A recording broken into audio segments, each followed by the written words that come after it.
Bom, já vamos iniciar, estamos com 175 participantes. A gente tem um compromisso aí com o horário para não prejudicar aqueles que já entraram, né? Tem bastante gente já na nosso evento. Bom, pessoal, esse já é o nosso 9º evento que a gente tem discutido o Covid, nas terças-feiras com a Sociedade Paulista de Infectologia. Nosso evento tem início às 8 horas, às 20 horas, 1h30 de duração, vai até às 9h30. Hoje nós teremos 2 temas de absoluta importância em relação à Covid-19. Vamos discutir as alterações, as manifestações cardiovasculares e do sistema nervoso. Na última terça-feira, nós fizemos uma discussão, logo depois da apresentação do professor Esper Calas, nós fizemos um compromisso aqui com vocês de apresentar uma nota técnica da Sociedade Paulista de Infectologia sobre os testes diagnósticos para o SARS-CoV-2. Nós elaboramos essa nota técnica, está em discussão com a diretoria.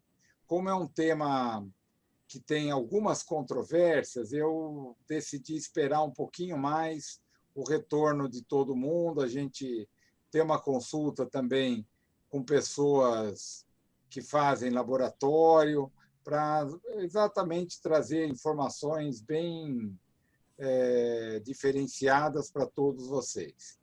Então, aí na próxima terça-feira, eu leio essa nota técnica que nós fizemos e vamos publicar no site da Sociedade Paulista de Infectologia, a exemplo de outras orientações que estão lá. Só para lembrar a todos os participantes, essas aulas ficam gravadas no site da Sociedade Paulista de Infectologia.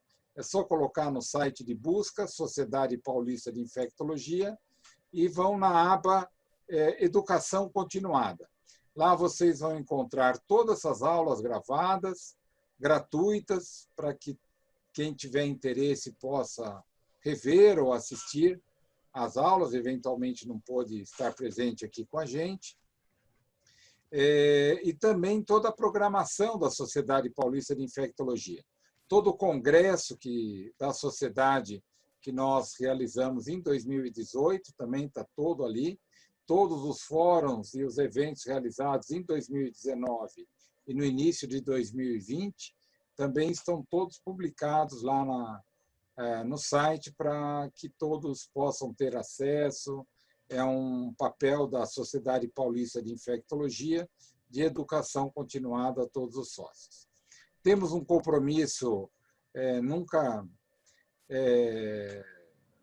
não podemos esquecer, né? Sempre temos um compromisso aí com uma informação baseada em evidências, sempre um compromisso com a ciência, com a produção científica, e esse é um compromisso da Sociedade Paulista e da Sociedade Brasileira de Infectologia. Então, a gente, ao lado do professor Clóvis, né, presidente da Sociedade Brasileira de Infectologia, e toda a diretoria, nós temos sempre atuado baseado em informações científicas, em estudos que possam realmente trazer informações corretas aí para o nosso dia a dia e para o enfrentamento dessa pandemia.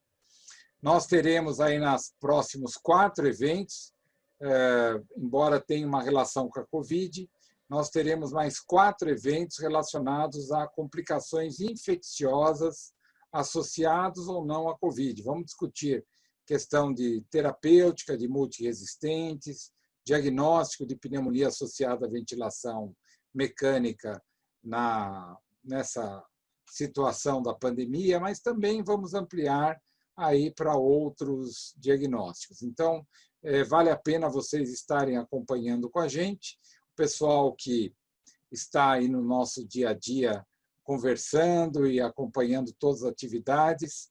Obrigado aí pela presença. O Evaldo está aí também, diretor da sociedade. Eu vou passar, então, a seguir para a doutora Karen. A doutora Karen Morejon é diretora da Sociedade Paulista de Infectologia, é médica do Hospital das Clínicas de Ribeirão Preto, do HC de Ribeirão Preto, da Faculdade de Medicina, da USP, né, de Ribeirão Preto, e vai coordenar esse evento a partir de agora. Karen, por favor, fique à vontade aí de agora em diante. Boa noite. Para nós é um imenso prazer estar aqui hoje conversando com você sobre esses dois temas tão relevantes e que cada dia trazem mais dificuldades para a gente, né? É um aprendizado contínuo que essa pandemia tem nos trazido e nós temos visto várias complicações, tanto cardiológicas quanto neurológicas, né? Então eu tenho plena certeza que esses assuntos hoje vão render muitas perguntas e vão trazer para a gente vários esclarecimentos também. Então, quem vai falar para a gente sobre manifestações cardiovasculares é o Dr. Fábio Fernandes. Ele é médico cardiologista do INCOR e é livre docente pela Faculdade de Medicina da USP de São Paulo. E quem vai falar para a gente de manifestações neurológicas é o Dr. Augusto César Penalva de Oliveira, que é coordenador do grupo de pesquisa em neurociências do Emílio Ribas e do núcleo de apoio à pesquisa em retrovírus do Emílio Ribas também e do HC de São Paulo. Então, muito bem-vindos, é um grande prazer estar aqui com vocês. E eu acho que nós vamos começar então pelo Dr. Fábio, né? Boa noite a todos. Eu queria agradecer o honroso convite, dizer que é um motivo de alegria estar presente hoje nesse evento e queria agradecer o convite do Evaldo, do Eduardo e a gentileza da Karen, dizer da nossa admiração e respeito por todos os profissionais infectologistas que estão nessa batalha contra o Covid. Sem esses profissionais de linha de frente, essa batalha com certeza teria um outro curso. Então, nossa admiração e respeito por todos os amigos. O que nos foi proposto para falar um pouquinho nos próximos minutos é sobre as afecções cardiovasculares. O que chamou a atenção já desde o começo de janeiro, uma pneumonia misteriosa, mas pouco se sabia dos efeitos cardiovasculares, a magnitude que isso assumiria.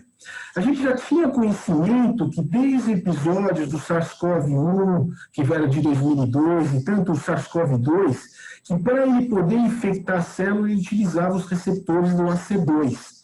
E por que isso é importante? A gente sabe que a espícula do receptor do corona, ele consegue adentrar dentro da célula e do mesmo jeito que ele entra dentro da célula, ele causa um down-regulation nos receptores de AC2. Isso não tem... Desculpa, viu, amigos? Então, como nós estamos comentando, o SARS-CoV, ele utiliza o mesmo receptor da enzima de conversão e isso traz implicações clínicas muito importantes.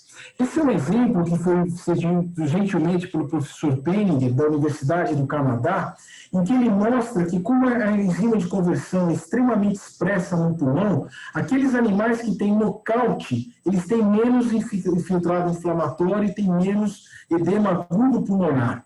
E a gente observa que isso também acontece muito no coração. Do mesmo jeito que o vírus adentra dentro do miocárdio, ele causa um down-regulation disso, ocasionando alterações importantes na fisiopatologia do músculo cardíaco.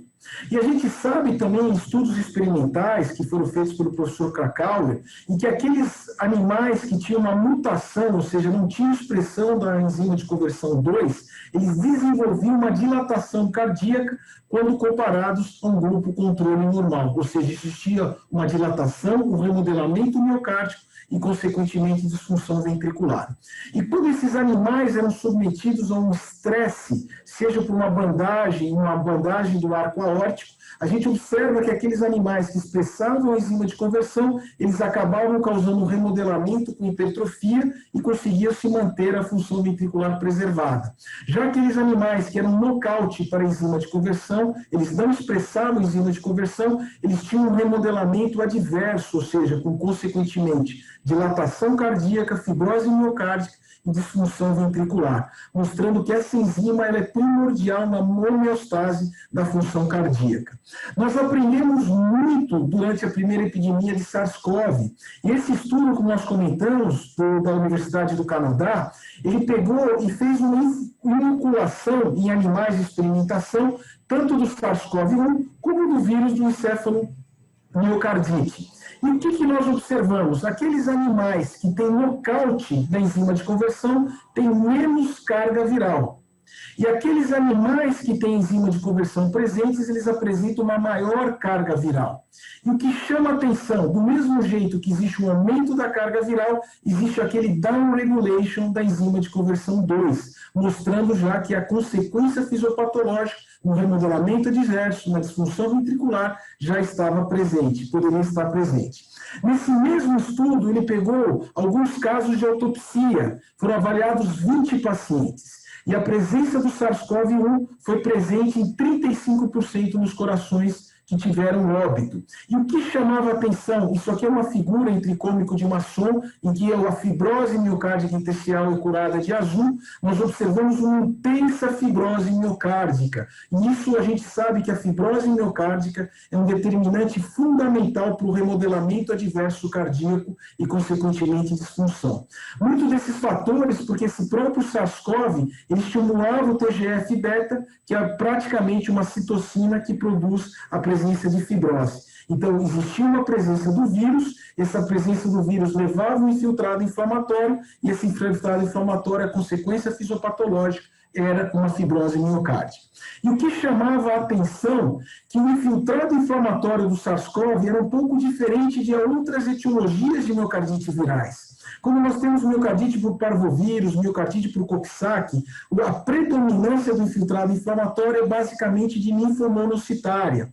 Já na presença do SARS-CoV era principalmente o infiltrado de macrófagos. E isso chamava a atenção, que a gente sabe que quando tem muito mais macrófago, a resposta inflamatória local é muito mais intensa. A mesma coisa nós observamos recentemente com o SARS-CoV-2, que ele utiliza o mesmo mecanismo de ação e, consequentemente, as alterações fisiopatológicas estavam presentes. Então, hoje, como todos os senhores já conhecem, nós sempre que temos um estágio de infecção, nós temos uma ação viral. O estágio 2 começa a ter uma alteração respiratória, uma alteração do sistema imune, e o estágio 3 é chamado desse quadro de hiperinflamação. E muitas das consequências fisiopatológicas que a gente pode observar dentro da parte cardiovascular, ele acontece por volta da segunda semana, e muita a fisiopatologia é o aumento da resposta hiperinflamatória. E o que chama atenção? Tanto em pacientes que evoluíram para óbito, nós observamos uma alteração de linfocitopenia, tanto de linfócitos CD4 como de linfócitos CD8. E 50% dos pacientes apresentam inoculação do vírus dentro dos linfócitos. Isso chama atenção porque nós direcionamos não uma imunidade específica, mas sim uma imunidade inata. E a gente sabe que muitas vezes essa imunidade inata, nós temos uma resposta inflamatória muito mais aumentada. E muitas das consequências dessa resposta inflamatória que vão levar às alterações fisiopatológicas conhecidas. Esse é um trabalho muito interessante que ele compara a ação do vírus em morcegos. O vírus ele consegue coexistir muito bem no morcego, ocasionando um bom efeito antiviral, mas com baixa resposta inflamatória. A gente sabe que morcegos podem viver até 40 anos. Eles têm menos níveis de interleucina beta, eles têm menos níveis de interferon beta, e a carga viral acaba sendo equiparada com uma baixa resposta inflamatória. Já no ser humano, para a gente poder ter um bom efeito antiviral, às custas de alta carga inflamatória, e isso pode ser danoso a longo prazo. Outra característica que nós temos observado também com grande frequência em pacientes com cardiopatia, que o vírus ele pode acometer também as células endoteliais. Aqui nós observamos a presença de partículas virais nas células endoteliais. Isso pode causar disfunção endotelial, pode causar uma vasculite, pode causar também fenômenos tromboembólicos, como nós vamos ver mais para frente. Esse é um trabalho que foi conduzido pelo grupo do professor Paulo Saldiva e da professora Marisa, junto com o grupo da professora Eunara, em que mostra que grande porcentagem dos pacientes apresentam também microtrombose.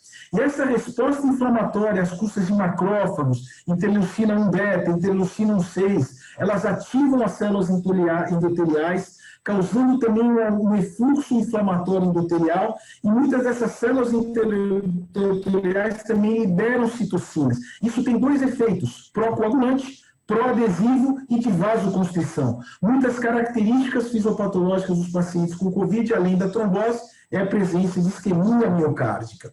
Então, quando a gente pega uma meta-análise de vários estudos que avaliaram pacientes com COVID e afecções cardiovasculares, nós observamos que existe uma grande probabilidade dos fatores de risco, principalmente os fatores de risco cardiovasculares, como hipertensão e diabetes. Nós já sabemos quais são as principais manifestações clínicas e a utilização do manuseio desses pacientes no tratamento, consequentemente, da agressão miocárdica, que são os biomarcadores.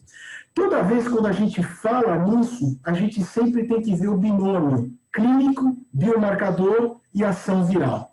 E é isso que nós vamos tentar discutir um pouco para os senhores. Quando a gente vê a presença de comorbidades, todo paciente que apresenta um quadro infeccioso e a comorbidade é presente, a gente sabe que tem uma reserva diminuída e muitas vezes a consequência fisiopatológica é uma agressão pior, uma evolução adversa.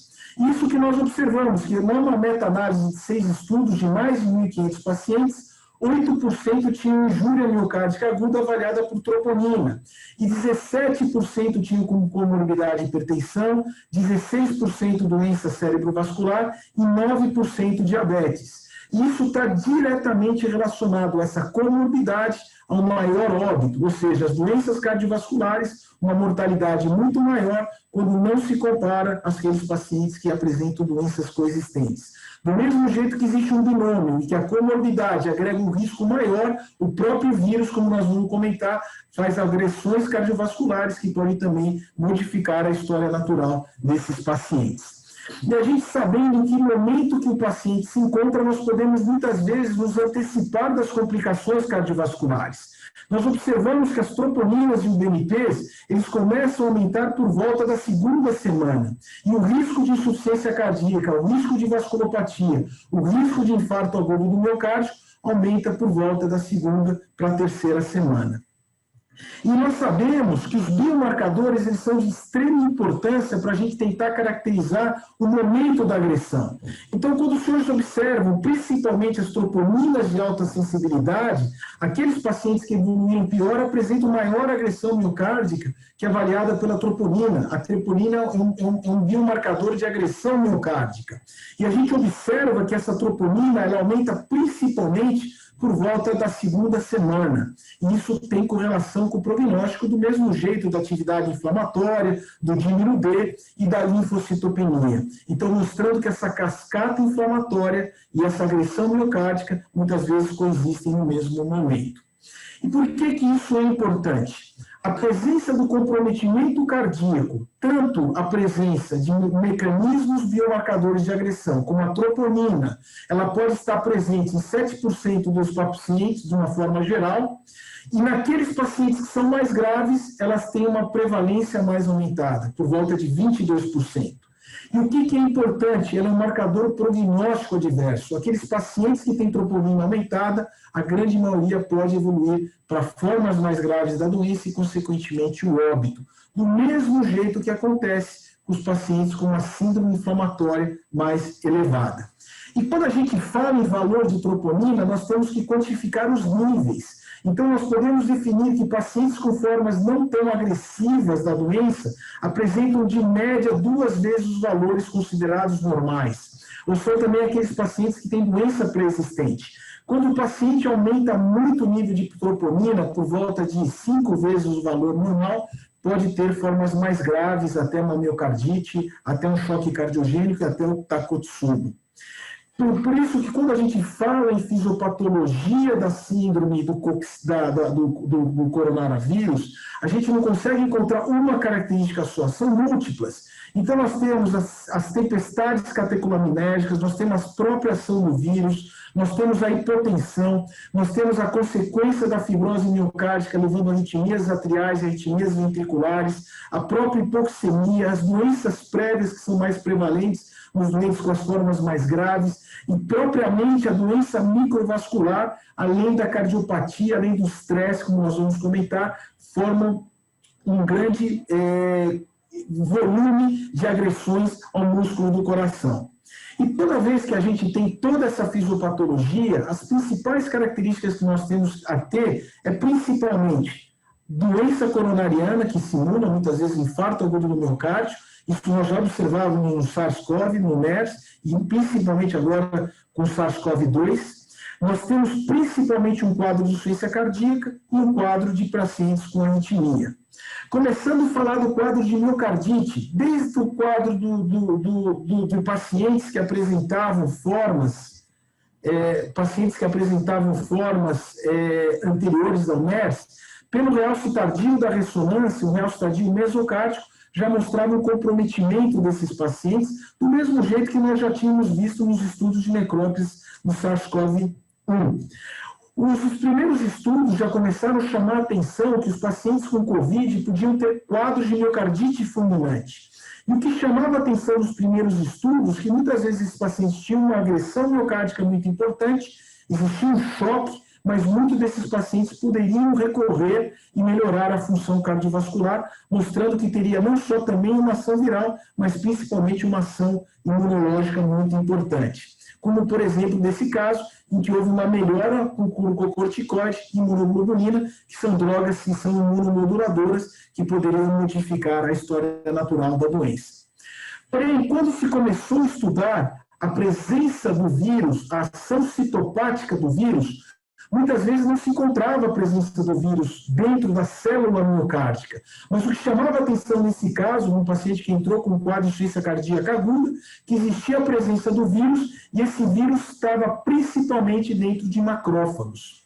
E a resposta inflamatória desse vírus era principalmente em termos de macrófagos, e induzia uma resposta inflamatória aguda e a consequência era um choque cardiogênico. Esse caso é um paciente que precisou receber até ECMO e acabou morrendo posteriormente de uma infecção por bactérias gram-negativas, mas que tinha recuperado a sua função no médio prazo.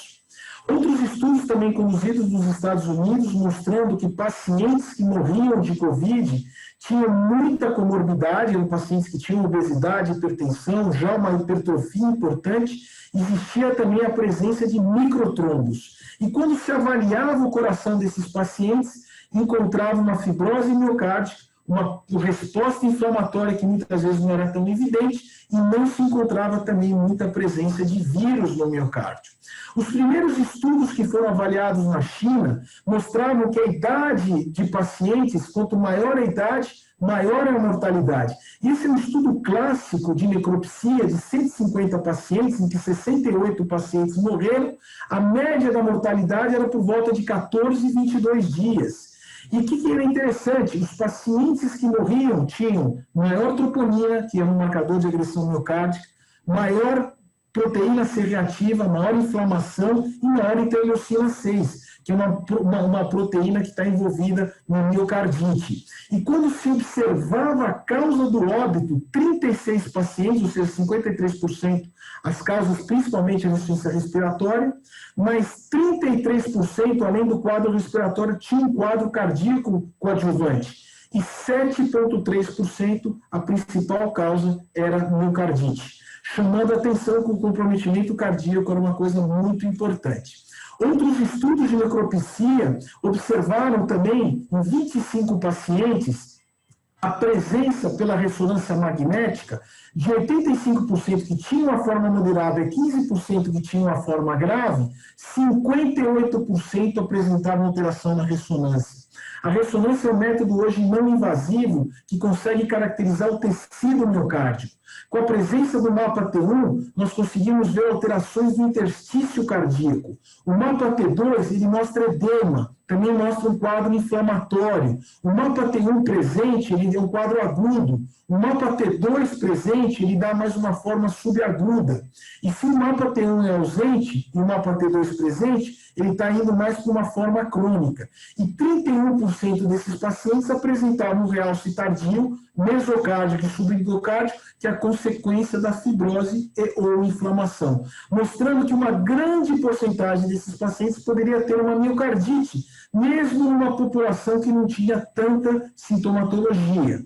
E, posteriormente, recentemente, na verdade, nós tivemos um estudo que foi extremamente discutido, que foi um estudo conduzido na Universidade de Frankfurt, em que 100 pacientes que foram escolhidos aleatoriamente, com uma média de 71 dias de evolução, sendo que poucos pacientes apresentavam sintomatologia cardíaca, como dor torácica, palpitações. A grande maioria desses pacientes tinham se recuperado em casa e uma outra porcentagem desses pacientes tinham tido, no caso, formas mais graves e estavam hospitalares.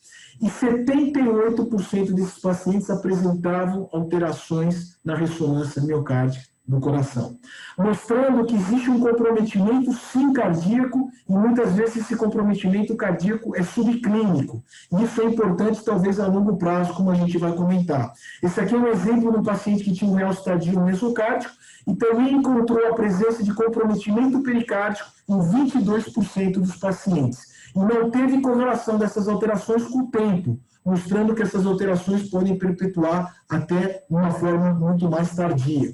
E outro trabalho que avaliou pacientes que foram submetidos à autopsia, um trabalho do professor Hans-Peter Schuppreis, de 39 pacientes, 61% desses pacientes tinham SARS-CoV no coração. E 41% tinham uma alta carga viral, e mostrando que esses pacientes que tinham uma alta carga viral tinham um perfil inflamatório mais aumentado, e esse perfil inflamatório, a ação do vírus estava principalmente em macrófagos e células intersticiais, mostrando que a presença do vírus induziria uma resposta inflamatória, e um editorial nessa mesma revista do JAMA questiona que a insuficiência cardíaca seria o próximo passo do paciente com Covid. Então, isso a gente pode depois discutir no futuro. Recentemente, nós tivemos um comentário na revista da FAPESP, um comentário do professor Paulo Saldini, em 70 casos de autópsia, que nós tínhamos também a presença de insuficiência cardíaca numa grande porcentagem de pacientes, inclusive com crianças de 8 a 11 anos, que não tinham tantas comorbidades, mostrando que o papel do vírus na indução da resposta inflamatória e da miocardite é uma coisa muito importante. Outros estudos de eco que avaliaram mais de 1.600 pacientes mostram que o eco ele está sempre, muitas vezes, alterado, mesmo no indivíduo assintomático. E quando é aquele indivíduo que a gente tem que se preocupar? É aquele paciente que tem as formas graves da doença. É aquele paciente que tem dor torácica, que tem elevação de troponina. É aquele paciente que tem alteração de BNP. É aquele paciente que tem arritmia ventricular. Esse é um paciente que melhor tem que ser investigado. E o que chama a atenção dessa corte de mais de 1.600 pacientes? Que só 13% dos pacientes não tinham alteração cardiovascular pelo ecocardiograma. Outros tinham miocardite, outros tinham até Takotsubo, simulando um quadro desses pacientes. A revista Circulation, ela pontuou pelo menos 3 grandes manifestações clínicas no paciente que apresenta COVID. Esse é um paciente que tinha dor precordial, chegou com um paciente sem sintomas respiratórios, evoluiu com choque cardiogênico, foi submetido ao cateterismo, coronárias normais, eco com disfunção, e ele tinha uma miopericardite, provavelmente aquele quadro que a gente chama de miopericardite com infarto-like, que tem alteração eletrocardiográfica, enzima alterada, e que a gente costuma ver muito nas miocardites por parvovírus, que também compromete o endotélio vascular. E um outro paciente que já apresentava doenças prévias anteriormente, que chegava com um quadro respiratório, desenvolvia um quadro de piora da insuficiência cardíaca, e essas alterações tinham também um componente que era muitas vezes reversível, dependendo da sua situação. E no outro caso também de pacientes que já apresentavam doença cardiovascular prévia e que a ação do vírus levava a uma piora clínica, podia também esse paciente apresentar arritmias ventriculares, principalmente nesse quadro que tentou considerar drogas, na época que se prescrevia no início hidroxicloroquina, e esse paciente é um paciente inflamado e é um paciente mais propício a ter arritmias ventriculares. E outro caso que também chama a atenção, que tem se observado um aumento de mais de 100% da incidência, é do Takotsubo. O Takotsubo nada mais é do que a síndrome do coração partido. São aqueles pacientes em que apresentam um estresse importante e muitas vezes uma descarga catecolaminérgica, e a apresentação é uma hipocinesia difusa em que existe praticamente uma semelhança com o vaso de capturar polvo. E o que é interessante, a gente sabe que existe uma correlação dos pacientes com Takotsubo. Esse é um trabalho antigo do Circulation, em que utilizou uma técnica de ressonância chamada USPIO, em que ela avalia a quantidade de ferro dentro do miocárdio, e a gente sabe que a quantidade de ferro está relacionada à quantidade de macrófago. E esses pacientes apresentavam um quadro inflamatório com inflamação por conta de macrófagos. Eram pacientes antes do ano passado, não tinha nem Covid ainda, mostrando que o papel do macrófago na incidência do Takotsubo. E a gente sabe, como a gente comentou anteriormente, que a miocardite do paciente com Takotsubo tem um aumento de infiltrado inflamatório às custas de macrófago. Isso podia ser a gênese. Dados da Cleveland Clinic mostram que mesmo pacientes que não têm Covid, só o estresse, só o problema psicológico que toda essa síndrome tem adquirido na comunidade, aumentou em 100% a incidência da síndrome de Takotsubo. Esse é um trabalho que nós publicamos agora, está em pré-release do Arquivo Brasileiro de Cardiologia, em que nós levantamos os casos de tamponamento pericárdio como causas de deterioração hemodinâmica. Então, muitos dos pacientes que têm a presença do Covid apresentam comprometimento pericárdio. E esse comprometimento pericárdio pode levar a uma pericardite aguda, consequentemente pericardite recorrente. Recentemente nós tivemos alguns casos no consultório já com pericardite recorrente, e outros pacientes desenvolvem tamponamento pericárdico. Naquela casuística de ecocardiograma, 1% dos pacientes que desenvolveram eco tinham comprometimento pericárdico com sinais de tamponamento. Então, uma causa que a gente tem que pensar também de comprometimento hemodinâmico.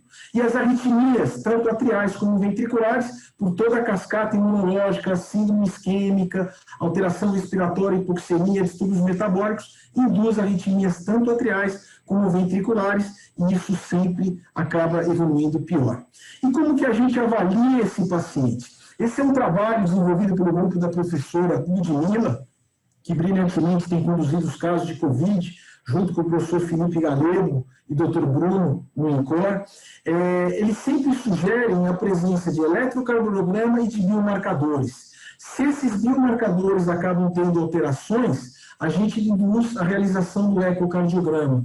E se o eco está alterado, ou se tem uma síndrome coronária aguda, ou se tem um choque, algumas outras medidas são indicadas, como até em estudo não invasivo, como angiotomografia, ressonância, e nos casos de dúvida, até a presença da cinecoronariografia. E outro ponto também que sempre comentava-se bastante, se deveria suspender as drogas inibidores de enzima de conversão, bloqueadores dos receptores de angiotensina, e a resposta é que não, porque muitas vezes, tanto em estudos experimentais como estudos retrospectivos em outros quadros virais, mostram que essas drogas são protetoras. E do mesmo jeito que nós comentamos anteriormente, que o SARS-CoV-2 ele causa um downregulation desses receptores, a ação dessas drogas poderia atenuar um pouquinho a ação danosa da agressão do vírus nesses sistemas que expressam muito isso. E estudos que compararam aqueles pacientes retrospectivamente que tomavam inibidor de enzima BRA tiveram menor mortalidade do que aqueles que não tomavam inibidor de BRA, enzima de conversão, mostrando que talvez essas drogas elas até atenuem o dano miocárdico. E a pergunta que fica, nós temos uma primeira fase, como o professor Oshia da Universidade de Atlanta comenta, a primeira fase do vírus. A segunda fase seria a fase das doenças crônicas. E a terceira fase? Como que seria essa terceira fase? O que chama atenção, muitas vezes, nesse estudo que foi publicado no JACC, aqui os senhores observam na Universidade de Harvard os casos que antecederam as procuras por doenças cardiovasculares e após a presença do Covid, como diminuiu a procura de doenças cardiovasculares. Ou seja, muitas vezes o paciente tem um quadro cardiovascular, tem um acidente vascular cerebral, ele acaba não procurando por medo. E isso a gente observa a queda abrupta. E por que que isso é importante e perigoso? Porque provavelmente nós vamos enfrentar as consequências do dano ao não tratamento dessas doenças. Isso é uma coisa interessante que a gente chama atenção, o medo e o risco do coronavírus. Então, o risco de morte do coronavírus de uma população geral é 1%. Mas quando a gente vê a redução do estudo hemodinâmico de doenças coronarianas agudas foi 40%. Se a gente comparar com o furacão Katrina, a mortalidade para infarto era 0,35%, mas pós-Katrina aumentou para 1,09%. As pessoas não procuravam o serviço de emergência. E o risco de infarto pós-Covid nos Estados Unidos chega a quase 2 milhões. E o risco de morte sem o acesso adequado é 30%. Já o risco com o acesso adequado ele cai para 5%. Então, o não tratamento adequado das doenças cardiovasculares ele causa um risco aumentado. Além das mudanças de pandemia, como o Dr. Clemente Rolim, da Sociedade Brasileira de Diabetologia, muito bem comentou, houve um aumento de ganho de peso, houve um aumento na tela do computador, o estresse acometido, a própria sedentarismo, isso tudo afeta a quadro metabólico. E a gente sabe que também o SARS-CoV, como tem receptores na parte endócrina das idiotas pancreáticas, ele também pode causar uma indução de diabetes. E esse é um trabalho interessante em que ele mostra que o SARS-CoV pode induzir alterações metabólicas. E, inclusive, existe um registro da Sociedade de Diabetologia Americana tentando mostrar a associação entre inflamação e diabetes. Nós já temos investigado em muitos pacientes nossos, principalmente pacientes que apresentam doenças cardiovasculares, um binômio, inflamação, distúrbios metabólicos. A gente sabe sempre que eles vêm em conjunto. Inclusive, isso afeta o prognóstico a longo prazo. E a gente sabe também que outros marcadores, como leptina, adiponectina, têm um efeito adverso na evolução desses pacientes. E mesmo em pacientes com SARS-CoV-2, existe um down regulation da associação entre leptina e adiponectina, que isso também poderia perpetuar uma ação inflamatória nesses pacientes e, consequentemente, induzir um diabetes no futuro. Então, o que eu queria terminar, para não passar muito do meu tempo, é dizer que o SARS-CoV mudou muito o paradigma. O SARS-CoV não é uma doença pneumológica, não é uma doença hematológica, não é uma doença cardiológica, é uma doença sistêmica. A gente sabe muito das suas complicações agudas e médio prazo, mas a grande pergunta que fica, como que vai ser o pós-Covid? Como que vai ser o paciente cardiopata e como vai ser aquele risco daquele paciente que desenvolveu o Covid, nesses todos os estudos que mostram que existe inflamação, que existe desautonomia, que existe alterações metabólicas. E terminando que hoje a gente tem a ciência a nosso favor, esse é um quadro de Pablo Picasso, em que ele chama a atenção que nessa época o médico só podia oferecer conforto, mais nada do que isso. Hoje, com a medicina que a gente tem, a gente pode oferecer muito mais, além do conforto, uma ciência de primeiro mundo. Mais uma vez, eu queria agradecer o honroso convite, parabenizar a todos os colegas infectologistas pela batalha, por essa guerra que vocês estão batalhando, vencendo, a nossa admiração e respeito. Muito obrigada pela apresentação, excelente. Já tenho várias perguntas para te fazer, está tudo anotadinho aqui para o final. Foi uma aula brilhante. Olha, eu acho que nos trouxe muitos esclarecimentos e eu estou aguardando outras perguntas aqui também, que depois a gente passa. Agora eu vou chamar então o Dr. Augusto para a sua aula de manifestações neurológicas. Bom, queria agradecer Karen, Eduardo, dizer que é um grande prazer estar aqui, uma honra, e queria também parabenizar pelo evento e pela batalha. E Fábio, excelente aula, Fábio, fica difícil de falar aí depois dessa aula tão brilhante. E só a questão do pós-Covid, que é bem complicado, né? Porque você fala, de certa forma, como se o Covid, pós-Covid fosse, de certa forma, houvesse o clareamento da infecção. Isso que é uma preocupação muito grande para a gente, para os neurologistas, se isso realmente vai acontecer. Nós temos estudado exatamente esse tema. O nosso grupo é um grupo que tem um NAPIC, composto pelo Instituto de Medicina Tropical e o Instituto Emílio Ribas, com várias outras instituições, e o nosso subgrupo de neurovirologia está enfocado num grupo de estudo chamado Cristina Fink, para estudar exatamente as manifestações neurológicas do Covid. O nosso financiamento é público da Sociedade de Encefalite de Liverpool e da FAPESP, portanto a gente não tem nenhum conflito de interesse. Eu vou começar falando de um caso clínico, uma paciente, então, uma mulher de 47 anos com um quadro respiratório leve, tratamento domiciliar, que desenvolve na segunda semana uma cefaleia incapacitante.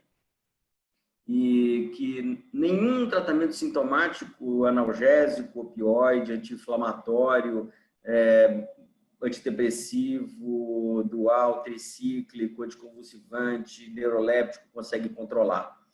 E a investigação é completamente normal, com ressonância, bico, tudo absolutamente normal.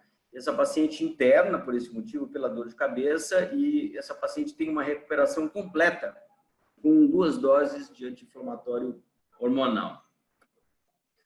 Esse caso é nosso, o primeiro caso. Esse segundo caso é um caso da literatura, da Radiology, paciente com 59 anos, também de sexo feminino, 3 dias de quadro respiratório e uma síndrome confusional aguda. Esse paciente, a imagem mostra uma encefalite necrotizante. O que esses 2 pacientes têm em comum? Infecção pelo SARS-CoV-2. Aí a gente pensa, será que aquela primeira paciente de fato tem a investigação absolutamente normal? O primeiro, um dos grandes estudos clássicos foi o estudo de Wuhan, com mais de 240 pacientes. 13% dos pacientes tinham uma cefaleia extremamente importante, incapacitante durante a internação. Então, a dúvida fica se realmente essa investigação é suficiente para mostrar a presença do SARS-CoV no sistema nervoso central. A gente sabe, esse outro estudo, por exemplo, nosso, que é investigando pacientes com infecção pelo HIV, a gente nota que pacientes com alterações neurocognitivas, só 6 de 84 pacientes tinham carga viral para o HIV no líquor. E só 4 pacientes tinham alteração de proteína desses 84. Entretanto, quando você olha os marcadores inflamatórios, tanto a ApoE quanto os marcadores linfocitários, quanto os marcadores monomacrofágicos, há uma diferença muito grande dos pacientes com vários graus de comprometimento em relação aos pacientes controle. Então, na verdade, essa investigação liporológica, tanto da presença do vírus quanto quimiocitológico, parece ser insuficiente, não só para o SARS-CoV. Quando você estuda também outras encefalites, como o albovírus, por exemplo, a encefalite pelo chikungunya, que ela é clinicamente mais grave que as outras encefalites, pelo dengue e pelo zika, você também não tem muita diferença de imagem e do quimiocitológico. Porém, quando você estuda o neurofilamento, que é um marcador de lesão citoplasmática neuronal, é extremamente maior, como essa curva aqui em cima, na encefalite pelo chikungunya, que clinicamente tem essa expressão, do que nos outros vírus. Então, essa investigação talvez ela tenha que ser um pouco mais profunda para a gente conseguir compreender. Um outro caso clínico nosso é essa paciente, que é uma médica neurologista, inclusive, com 30 anos, que também teve um quadro respiratório muito leve. Ela já tinha voltado ao trabalho 2 semanas depois, quando ela começa a ter dificuldade nessa operação profissional. E ela realmente desenvolve uma desorientação temporoespacial, com uma disfunção executiva. Na avaliação neuropsicológica, ela tem uma alteração inequívoca. Esse é o relógio de um teste chamado MOCA, uma avaliação neuropsicológica. Essa paciente, ela tem uma investigação completamente negativa, também ressonância normal, eletronormal, líquor normal e presença e pesquisa do SARS-CoV pelo PCR negativo também no líquor. Essa paciente é submetida ao tratamento com dexametasona, e em 1 semana, essa paciente tem uma avaliação bastante melhor, substancialmente melhor, do ponto de vista cognitivo. Esse é o relógio também desse teste MOCA, em que ela realiza já esse teste dentro da normalidade. A investigação, aqui, como eu disse para vocês, toda normalizada. Isso acontece, essa abordagem terapêutica foi baseada num outro caso, publicado esse caso da literatura, de um paciente que desenvolve um quadro cognitivo também, depois de um quadro respiratório não grave, com mutismo acinético. Esse paciente tinha um líquor pouco alterado, com uma elevação de proteína, diferente dessa paciente, mas assim, quando você analisa as interleucinas, IL-6, IL-8, TNF-alfa substancialmente elevadas, e há uma congruência entre a elevação das citoquinas com a queda das citoquinas e a melhora clínica e a saída do mutismo cinético para melhora cognitiva desse paciente com o uso da metilprednisolona. Esse paciente fez uso em altas doses. Esse paciente também teve pesquisa negativa do vírus no líquor. Então, parece que o comprometimento do sistema nervoso central é um pouco mais complexo, não só dependendo da gravidade sistêmica, mas inclusive o mecanismo de agressão ao sistema nervoso central também mais complexo. Mas também existe encefalite clássica. Ou seja, numa série chinesa já tinha aparecido um quadro de encefalite com o isolamento do vírus no líquor, e depois o Japão publicou esse caso, que eles dizem ter sido o primeiro, mas já existia nessa série, um caso clássico com encefalite, síndrome confusional, rebaixamento de nível de consciência, com pesquisa do SARS-CoV positivo, inclusive negativo na orofaringe, positivo no líquor, e um quadro clássico de encefalite na ressonância magnética. Então, também, essa forma encefalítica também existe com pesquisa de vírus, porém, a encefalopatia parece não ser exclusivamente essa forma encefalítica. Onde eu quero mostrar esse nosso último caso, de uma paciente também nossa, 47 anos, feminina, uma artista plástica, que desenvolve um quadro respiratório leve no início de abril, e no início de julho ela desenvolve um quadro de sonolência, déficit de atenção e memória. Essa paciente teve exame neurológico normal, mas nesse teste MOCA vem bastante alterado, com a memória de recuperação, uma denominação, ela confunde um rinoceronte com um hipopótamo, para vocês terem uma ideia, uma decomposição do relógio, aquele mesmo teste da outra paciente, uma denominação categórica com nome de animais de 12, inadmissível isso para o nível de escolaridade dela, no mínimo 13, e uma denominação fonética de 7, muito aquém da possibilidade dela. Também tem imagem eletro-líquor normais, e essa paciente, pasmem, tem a pesquisa de SARS-CoV positivo no líquor, 3 meses depois da recuperação sistêmica, com uma alteração exclusivamente neurológica tardia e com investigação sistêmica normal. É isso que nos leva a pensar de que o efeito citopático que acontece na encefalite, o efeito imunomediado que pode acontecer eventualmente nessa fase aguda, talvez também possa acontecer numa fase um pouco mais tardia. E, eventualmente, a latência viral também pode acontecer numa fase mais tardia. Hoje saiu esse paper muito interessante, porque a gente tem visto sistematicamente encefalopatias com investigação por imagem normais, e hoje saiu esse paper, um paper chinês muito interessante, mostrando, fazendo um estudo com ressonância, mas não a ressonância convencional, mas uma ressonância com uma análise volumétrica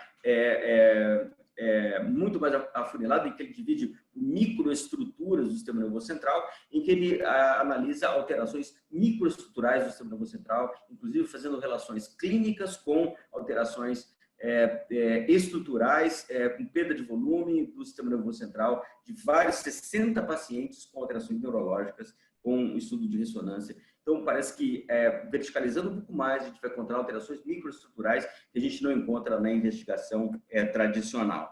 Isso não surpreende porque, na verdade, o coronavírus, desde antes dele ser humano, a gente já sabia que ele tinha tropismo pelo sistema nervoso central, e no homem, na década de 60, ele passa a ter um quadro pulmonar benigno, né? Cerca de 30% dos quadros respiratórios são pelo coronavírus de forma benigna. A gente já sabia que ele tinha o tropismo pelo sistema nervoso central por outros agentes. E aí, na epidemia do SARS e na epidemia do MERS, fica muito evidente o tropismo pelo sistema nervoso central e se transforma o entendimento do coronavírus em relação ao sistema nervoso central. Aí passa a se compreender que também os outros coronavírus benignos, aparentemente benignos, também têm tropismo pelo sistema nervoso central, e se cria, inclusive, um modelo experimental para camundongo, criando uma encefalomielite desmelinizante com o modelo do coronavírus 43. E o que é interessante é que esse modelo do coronavírus, ele faz uma infecção persistente. Esse modelo experimental vive 1 ano. Nesse 1 ano, o modelo morre expressando coronavírus no sistema nervoso central. Isso foi, em relação ao que se descobriu na MERS e no SARS, passou-se a investigar doenças desmelinizantes do sistema nervoso central e algumas séries mostram que pacientes com esclerose múltipla expressam coronavírus no sistema nervoso central, inclusive o AC43, que é o modelo do encefalopatia experimental em camundongos. Então, passa a se entender que, na verdade, os coronavírus, tanto as epidemias mais recentes, quanto mesmo os coronavírus aparentemente benignos, têm uma relação muito mais complexa com o sistema nervoso central, causando infecções provavelmente persistentes e danos de uma forma muito mais complexa do que exclusivamente uma encefalite aguda. Mas, evidentemente, o que aconteceu no mercado de Wuhan vai mudar essa história, porque além de ser um coronavírus, e esse coronavírus já tinha um tropismo pelo sistema nervoso central, nós temos agora um novo coronavírus. E o que acontece é que a nossa capacidade de reconhecimento de um vírus novo dentro da espécie é diferente.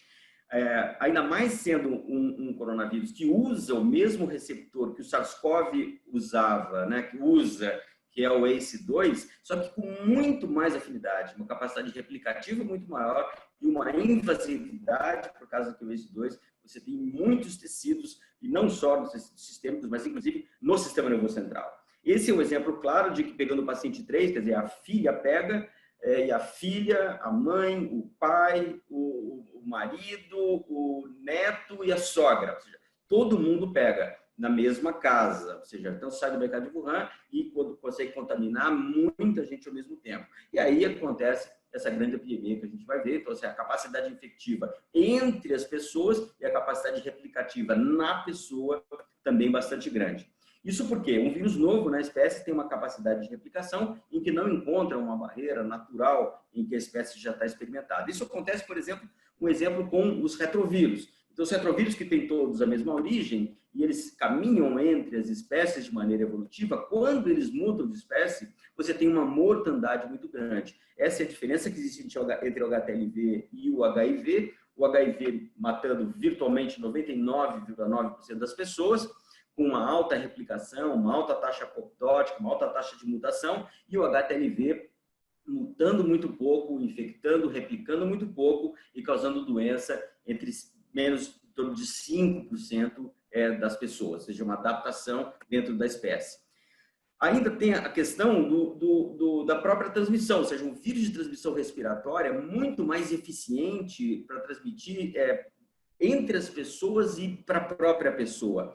Diferente, por exemplo, dos arbovírus. Por exemplo, aqui a gente tem a necessidade do ecossistema. Aqui no quadro de baixo, em cima das suas manifestações neurológicas, a gente tem a dengue possibilita o ecossistema para o Zika, que possibilita o ecossistema para o chikungunya. Isso aconteceu não só no Brasil, mas em vários lugares, ou seja, você tem que ter uma adaptação do vírus dentro do vetor, dentro do ecossistema para ele acontecer. A mesma coisa a gente notou no West Nile, que depende de mais um componente, quer dizer, o homem ele é o paciente e não é o transmissor, que é o pássaro. Então, a gente tem aqui o West Nile chegando na costa leste dos Estados Unidos e em 5 anos comprometendo os Estados Unidos todo, desce até a América Central e para na América Central. A gente fica esperando que ele chegue no Brasil e ele aparentemente não chega no Brasil e quando a gente vai ver, ele já está no Brasil há muito tempo, só que não daquela forma, com alta mortandade de pássaro, fazendo encefalite em muitas pessoas, fazendo doença sistêmica em muitas pessoas. Ou seja, há uma adaptação no ambiente e há uma atenuação dessa disseminação. O vírus de transmissão respiratória interpessoal se multiplica muito mais, se transmite muito mais, e essas mutações que esse vírus com alta replicação e alta infectividade vão causar, vai facilitar que esse vírus tenha uma adaptação muito grande. E, consequentemente, esse vírus com essa adaptação, ele vai que é esse paradigma dos RNA vírus. Ele vai se adaptando e vai sendo capaz de fazer uma infecção multissistemática. Então, aqui, por exemplo, a diversidade entre o hospedeiro do West Nile, do citomegalo, do dengue e do vírus C. Então, assim, o West Nile, que depende de mais coisas, tem uma diversidade menor, o citomegalo, que é o DNA vírus, o dengue, que tem um hospedeiro, que é o mesmo transmissor, e o vírus C, que é um vírus que, apesar de também ser um flavivírus como a dengue, faz uma infecção crônica, em que ele causa uma diversidade em que os vírus do fígado, do PBMC e do sistema nervoso central são divergentes e se especializam dentro de cada compartimento. Então, essa é a possibilidade que o coronavírus tem de fazer isso dentro de vários compartimentos, inclusive no sistema nervoso central. Então, há um crescimento dessa população e nas próprias coortes clínicas, não coortes neurológicas, a gente vê aqui que predominam febre, tosse e falta de ar, mas a gente já vê aqui embaixo quais são os sintomas que vêm. Dor muscular, confusão mental e dor de cabeça em quase 10% dos pacientes. E aí, inevitavelmente, vem o primeiro paper, esse paper de Wuhan, com 214 pacientes, em que 36% no total dos pacientes têm alguma alteração neurológica, sendo em torno de 25% alterações do sistema nervoso central. Só que esse paper tem uma questão, quer dizer, ele pega muito o enfoque global das alterações. Então, as alterações neurológicas acontecem de forma global e ele não diferencia o que seriam as alterações da doença sistêmica. Tem muitas formas severas, mais ou menos metade dos pacientes são severos, e você tem muito AVC, quadro confusional, alteração muscular e cefaleia, ou seja, são sintomas inespecíficos e eles se relacionam muito com a gravidade da doença e muito com as comorbidades sistêmicas, ou seja, aí fica indissolúvel entre a gravidade da doença neurológica e a gravidade da doença sistêmica. Esse segundo paper, que também é histórico, paper francês de Estrasburgo, analisa fundamentalmente pacientes graves, em que eles encontram mais de 80% de alterações neurológicas desses pacientes. E, se você notar, muitas alterações mentais. Você pode dizer, isso é delirium da doença sistêmica. Só que você tem 67% de alteração piramidal do trato córtico espinal, ou seja, sinal hiperreflexia, sinal de Babinski, o que já começa a mostrar que existe um comprometimento um pouco mais setorial do sistema nervoso central. E aqui também você não encontra o SARS-CoV no líquor, mas começa a aparecer alterações na ressonância magnética. Nem todos os pacientes, mas algumas alterações que também podem ser devidas às alterações sistêmicas. Mas, como os casos iniciais, além das alterações sistêmicas, a gente sabe, tanto pelos coronavírus anteriores, o SARS-CoV, o MERS e o próprio SARS-CoV-2 agora, de que ele tem um neurotropismo e ele tem uma capacidade de invasão transsináptica, tanto através do nervo olfatório quanto através da invasão visceral, e ele tem uma preferência para neurônio e uma preferência para o tronco cerebral. Isso é muito bem documentado, particularmente no SARS e no MERS. E essa invasão do sistema nervoso central pode causar uma disfunção, inclusive com mortalidade, não necessariamente causando um fenômeno encefalítico, mas causando uma disfunção da homeostase do sistema nervoso central. E se a gente notar, isso aqui é um slide muito interessante, aonde tem o receptor ACE2 no sistema nervoso central. Você vê que ele tem tanto no bulbo olfatório, quanto periventricular, o que é importante para uma disseminação global no sistema nervoso central, quanto no tronco, quanto no mesencéfalo, quanto no córtex motor. Então, na verdade, ele está difuso pelo sistema nervoso central, uma grande capacidade de disseminação do vírus encontrar. E tanto neurônio, quanto micróglia, quanto astrócito, quanto oligodendrócito. Ou seja, várias células em vários locais têm receptor para o ACE2. Esse é um paper muito bonito, mostrando o caminho do vírus no bulbo olfatório, e ele mostra a histologia com a inflamação e a presença do vírus, e esse outro paper complementa a presença do vírus, chegando já não só no bulbo olfatório, mas a alteração cerebral da presença do vírus, passando como indivíduo com anosmia, chegando no sistema nervoso central, mostrando o trajeto transsináptico que já havia sido documentado nas outras infecções pelo coronavírus. Como ele vem por essas vias viscerais e a via transsináptica nasal chegam no tronco cerebral, há um paper muito elegante chinês que diz que esse ponto é o ponto do controle respiratório, e se isso não seria uma causa desse delay que é muito visto na recuperação respiratória dos pacientes. A insuficiência respiratória também não poderia ser uma disfunção do controle central da respiração, mas isso é uma coisa, é uma especulação. E, de fato, o estudo neuropatológico anterior e agora o estudo neuropatológico que saiu recentemente, mostrando um paciente com isolamento no frontal, pacientes sem encefalite, com alterações exclusivamente tipo hipóxia, mas não inflamatórios, 5 de 18 pacientes tiveram isolada a presença do SARS-CoV, ou seja, ele parece estar presente, mesmo que ele não cause um fenômeno inflamatório agudo, como um fenômeno encefalítico, que é mais ou menos o que a gente estava falando no começo da aula. Não só via transsináptica, mas também existe o ACE2 no endotélio capilar. Então, ele seria capaz, não só por via transsináptica, mas também por via da infecção do endotélio capilar, penetrar no sistema nervoso central e ter um efeito citopático, como também já foi documentado no SARS e no MERS. E não só nos neurônios, mas também nos astrócitos, como também foi documentado em outros coronavírus, como o modelo experimental do OC43. Então, assim, infectando o neurônio causando encefalite, não causando encefalite, mas também astrócito, que é muito responsável pela homeostase do sistema nervoso central, tanto do ponto de vista metabólico, trófico, protetivo, como imunológico, isso poderia comprometer e levar uma cascata de instabilidade de lesão celular e um comprometimento do sistema nervoso central muito mais complexo do que exclusivamente uma lesão citopática ou uma lesão inflamatória direta. Então, está aqui o exemplo, ele passando pela circulação, contaminando o ACE2 no endotélio e passando para o sistema nervoso central, levando a esse tipo de comprometimento. Do ponto de vista vascular, como o Fábio falou, o AVC talvez seja um modelo ideal para comparar esses dois pontos do comprometimento do sistema nervoso central. Aqui, um AVC, um paciente com comprometimento do sistema nervoso central. Então, o AVC, que faz parte desse fenômeno tromboembólico inflamatório sistêmico.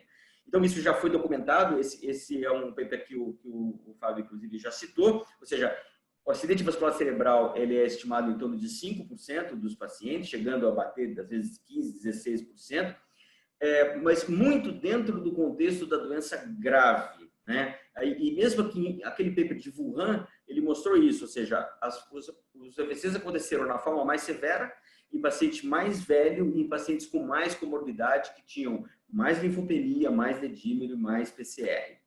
Então, isso mostra que, na verdade, o quadro inflamatório sistêmico com coagulopatia, com alteração da perfusão, sendo o responsável principal pela doença. Porém, não é só isso, porque várias outras séries e outras apresentações mostram que pacientes mais jovens, como esse paper de Nova York, pacientes menores de 50 anos, sem sintomas respiratórios importantes, e 2 sem nenhum fator de risco, apareceram no centro de Nova York em 2 semanas, o que normalmente é uma taxa quase 10 vezes maior do que a frequência desse tipo de AVC acontecer normalmente. Isso na era Covid. Ou seja, parece que outros fatores também podem acontecer, além de outros fenômenos mais complexos, como, por exemplo, a PRES, que está nitidamente ligada a uma desregulação da circulação. Isso pode estar relacionado ao comprometimento do ACE, que está relacionado muito ao controle circulatório da perfusão, inclusive vasodilatação, vasoconstricção, fenômenos tromboembólicos, que facilitariam a você ter outros fenômenos vasculares de uma forma mais complexa. Então, esse seria um dano endotelial e uma desregulação do ACE, levando a outros fenômenos independentes do comprometimento inflamatório sistêmico mais grave.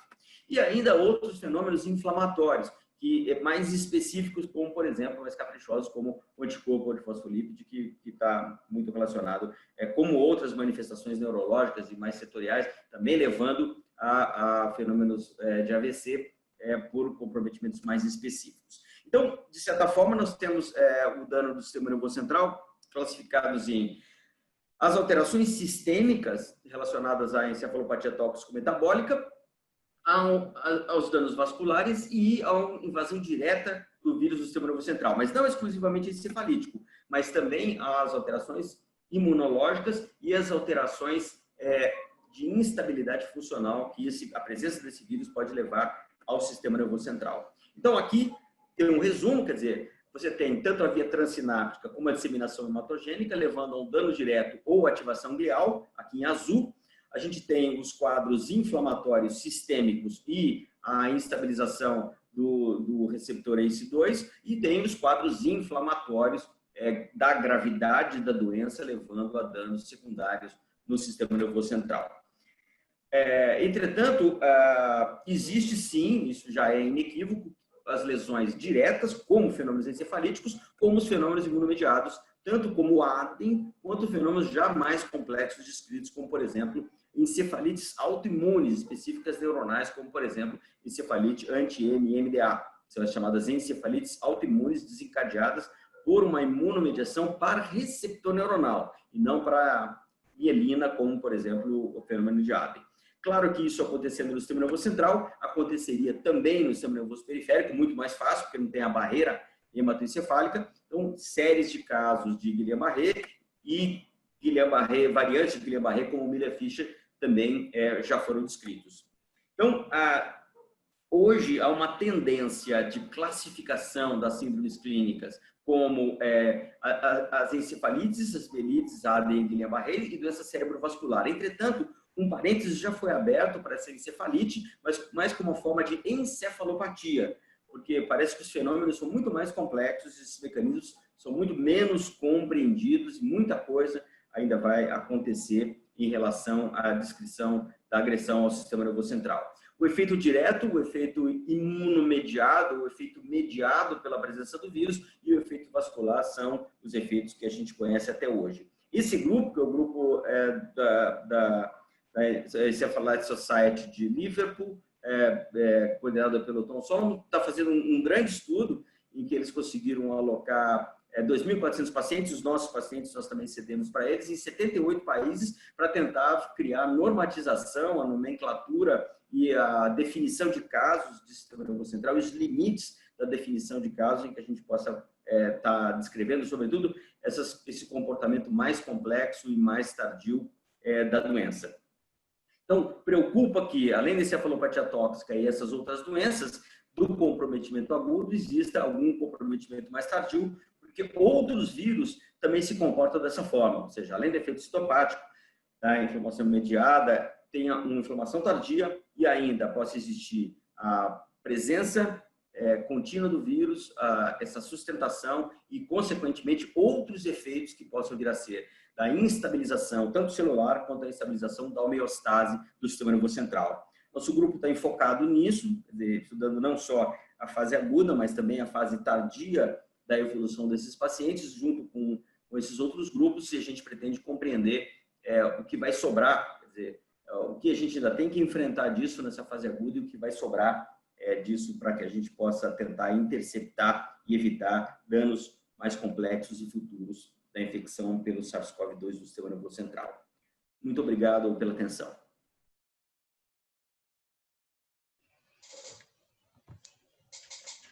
Doutor Augusto, agradeço pela aula brilhante, de um tema assim que cada dia mais deixa a gente preocupado e angustiado, né? Aliás, os dois temas, né, como vocês comentaram, o que virá depois, né, que a grande preocupação, além desses eventos agudos, é o que vai acontecer posteriormente com esses pacientes e como nós vamos manejar isso, né? Tenho várias perguntas, eu já posso começar, Eduardo? Estou cheia de perguntas aqui para fazer. Pode, cara. Então, vamos lá. Eu juntei duas aqui que eu acho que é para os dois, né? Que eu queria fazer uma pergunta aqui. Se vocês sugerem, nesse momento atual, a gente fazer exame para COVID em paciente que chega numa emergência com infarto ou com AVC. Vocês acham que isso é importante nesse momento? Eduardo, Augusto, por gentileza. Brilhante aula, parabéns. Parabéns, essa aula foi fantástica também, Fábio, um prazer. Pode começar a resposta aí. Quer que eu responda primeiro? Pois não? Pois não. Parabéns, excelente palestra, aprendi muito e eu acho que realmente as doenças cardiovasculares e neurológicas vão ser um grande determinante a longo prazo desses pacientes. Hoje eu conversei com um grande amigo, que é o Dr. Carlos Campos, tem um registro de COVID e de hemodinâmica, de pacientes que estão sendo submetidos a estudo hemodinâmico. E o que chama a atenção é que muitos dos pacientes que apresentam suspeita de síndrome coronariana, 44% desses pacientes são triarteriais. Ou seja, parece que o COVID ele acelera a doença aterosclerosa ou causa um quadro inflamatório que pode desencadear uma doença aterosclerótica. E somente 13% tinham coronárias normais desses pacientes que apresentavam dor ou alteração. Então, a presença de doença coronariana, sempre que a gente tem um paciente com uma suspeita de miocardite, que a gente chama que é aquele padrão que é chamado de infarto-like, que tem alteração eletrocardiográfica, troponina elevada, a gente sempre tem que afastar primeiro o síndrome coronariana aguda. A gente sempre fazia isso nos pacientes que apresentavam outras etiologias de miocardite. E o grande problema do COVID é a contaminação da equipe de hemodinâmica, do local, tudo. Mas se ele tem uma suspeita grande, vale a pena investigar sempre doença coronariana aguda. Nos quadros neurológicos? Então, eu acho que uma resposta curta, eu acho que sim, sabe? Principalmente nesse momento, particularmente os quadros atípicos, né? Os quadros em que você não tem um fator de risco, né? Quando você tem um paciente que tem todos os fatores de risco, é o que a gente tem notado. O que foge desse... A gente que não chega com nenhuma clínica e não tem fator de risco para AVC, eu acho que hoje o COVID é um fator de risco para você. É um fator de risco a ser investigado. Assim como você investiga outros fatores de risco, ele é um fator de risco a ser investigado para a doença vascular, no sistema nervoso central, né? A gente pegou uma criança essa semana, que na verdade na semana passada teve uma crise convulsiva inédita, e que a pediatra acabou, por excesso de zelo, pedindo um COVID, um PCR, e veio positivo. A gente fica sem saber se foi ao acaso, né? Ou se realmente foi um fator que pode ter contribuído aí, ou ter causado, eventualmente, essa situação, né? Então, aí a gente fica um pouco sem saber se a gente pede para todos os pacientes, né? Quem que a gente vai solicitar, né? Até porque tem momento que você não tem o recurso naquela hora para fazer, né? Para todos os pacientes, né? Às vezes pode parecer assim um pouco paranoia, né? Mas a gente tem visto muitos pacientes que, assim, que a cefaleia antecede o quadro também, né? É que também fica um pouco, parece um pouco loucura, né? Você pedir para todos os quadros. Mas a questão toda, assim, a gente chama, por exemplo, em cefaleia, por exemplo, tem uma coisa chamada red flag, né? Ou seja, você tem enxaqueca, e você vai ao pronto-socorro por uma enxaqueca, você tem enxaqueca, mas tem pacientes que nunca tiveram dor de cabeça. Tem uma paciente com 45 anos que nunca teve dor de cabeça na vida e vai ao socorro por dor de cabeça. Então, assim, todas essas coisas, como o AVC, por exemplo, se o paciente chega com 30 anos com AVC, sem nenhum fator de risco, né? Então, assim, são coisas e coisas. É diferente do paciente hipertenso, diabético, já teve um IAM, chega com AVC de lacunar. Esse paciente tem tudo para ter um AVC lacunar, mas é diferente de um paciente jovem que não tem esse fator de risco. Então, você investigar como um fator de risco para um paciente que não tem fator de risco. Exato. Vou fazer uma pergunta agora para o Dr. Fábio. O paciente que internou com um quadro de COVID teve um quadro cardíaco, né? Todos os pacientes precisam fazer segmento cardiológico ou aquele paciente mesmo que não teve evento cardiológico, né, por esse risco da gente não saber como ele vai se comportar mais adiante, ele precisa fazer segmento cardiológico de rotina, mesmo sem ter tido exames alterados na internação? Essa é uma excelente pergunta e acho que ainda a gente não tem essa resposta. O trabalho da ressonância que foi recentemente publicado no JAMA, com 100 pacientes, e que mostrou que 78%, mesmo pacientes que tinham formas não tão graves, tinham alterações na ressonância, isso poderia ser um marcador, um preditor prognóstico a longo prazo. Inclusive, o editorial que o Clyde Hansen que fez junto com o Greg Fonarow, ele pergunta o seguinte: a insuficiência cardíaca vai ser a consequência crônica do COVID? Um ponto de interrogação. A gente não tem essa resposta. O que a gente sabe é que muitas vezes a gente tem uma alteração anatômica, mas não tem uma alteração funcional. a gente teve a oportunidade de ficar um período observando o professor Hans-Peter Schultheis, que é outro autor, que avaliou os pacientes com a autopsia que mostrou um padrão inflamatório. A gente sabe que muitos pacientes que têm qualquer quadro viral, qualquer síndrome viral, podem desenvolver uma miocardite até subclínica. E a grande maioria não evolui com sequela e nem tem diagnóstico. Então, muitas vezes, o diagnóstico passa até desapercebido. O que eu acho que nesse tempo de muita incerteza, não de certezas, seria a tranquilidade e o bom senso.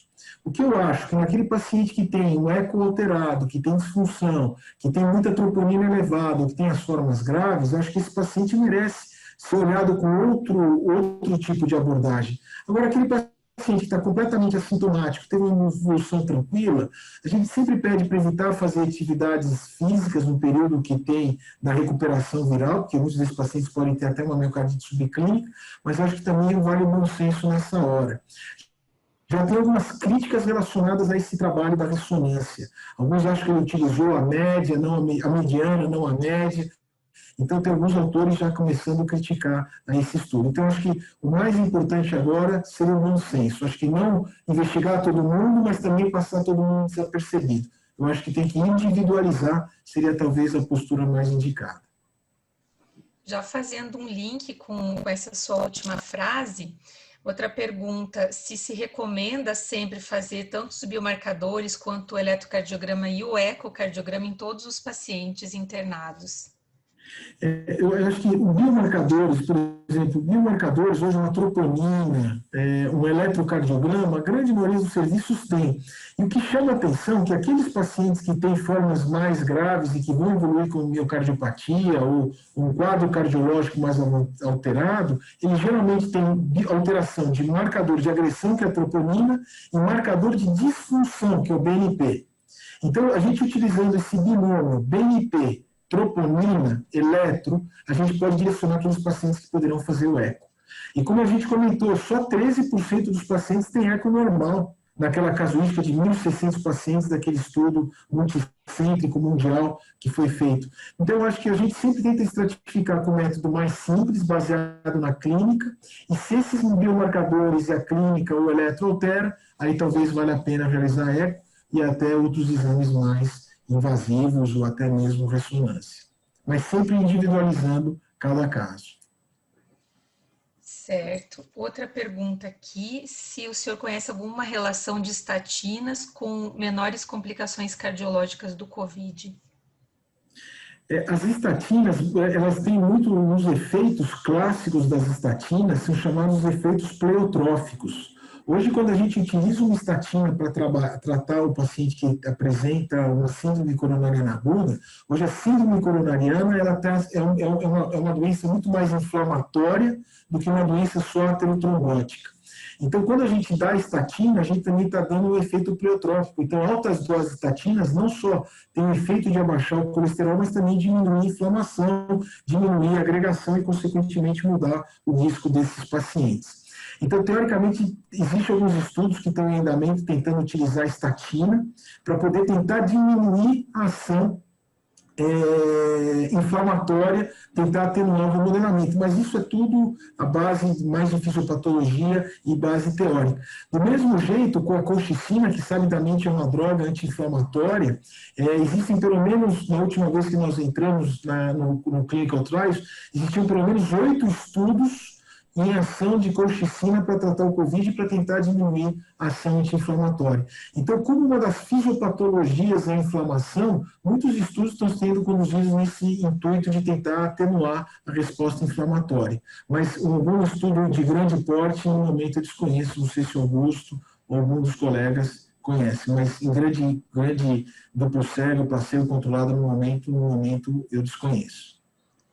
Vou fazer uma última para você, depois eu vou para o Augusto para te dar uma folga, que tem um monte aqui ainda.